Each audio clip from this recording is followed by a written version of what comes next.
Hello. ఏంటే phone lift చేయట్లేదు? పనిలో ఉన్నానమ్మా. ఏమైందే అలా మాట్లాడుతున్నావు?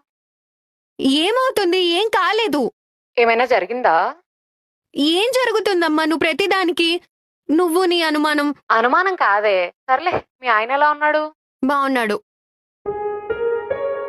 పద్మకి వాళ్ళ ఆయన బంగారం గొలుసు చేయించాడంట. మరి మీ ఆయన ఏం చేయించారో అడగమంది. పద్మకి చెప్పు వాళ్ళ ఆయన బంగారం చేయించుండొచ్చని. కానీ మా ఆయన నన్ను బంగారంలా చూసుకుంటాడు.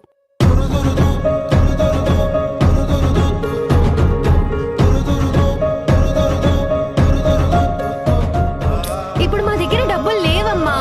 ఉన్నప్పుడు చేయించుకుంటాం. వాళ్ళకన్నా ఎక్కువగానే చేయించుకుంటాం. నీకు మీ చుట్టాలందరికీ చెప్తున్నాను విను. మా ఆయన గురించి తక్కువగా మాట్లాడితే ఊరుకొని చెప్తున్నా.